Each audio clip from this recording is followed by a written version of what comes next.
Ouais, mais ça va me déconcentrer là, je suis pas trop fan moi.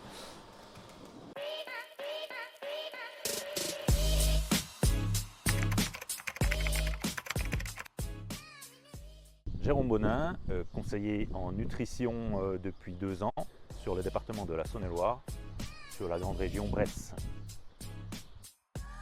Ma fonction de conseiller expert nutrition, moi je la vois plus sur un accompagnement global de l'éleveur, plus que sur un simple calcul de ration. Moi mon objectif c'est vraiment de faire prendre du recul à l'éleveur sur ses pratiques, sur ses objectifs.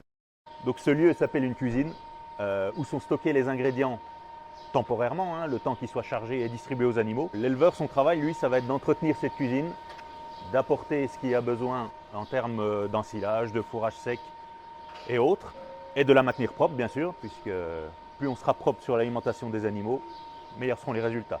Ces systèmes-là remplacent plus traditionnellement les gros bols mélangeurs derrière tracteurs, quoi. Donc là, on est sur de l'alimentation électrique.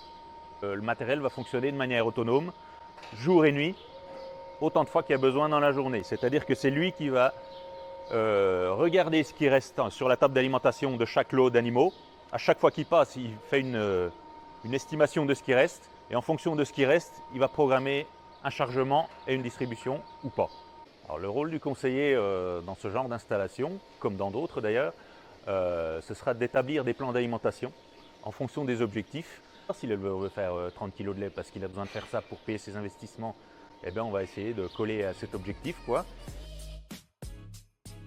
Donc devant nous, nous avons le logiciel qui permet de piloter les robots de traite et donc le robot d'alimentation. Donc c'est ce qui va nous permettre de visualiser les résultats directs de l'exploitation à travers toute une somme de données qu'il faudra aller analyser et aller chercher dans le logiciel.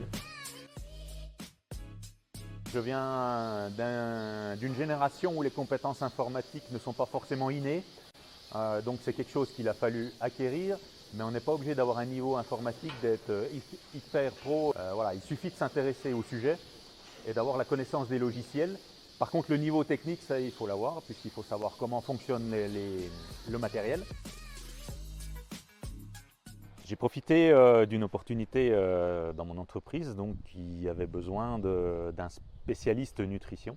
Et dans ce cadre-là, il est nécessaire de faire l'école nutrition d'Eliance.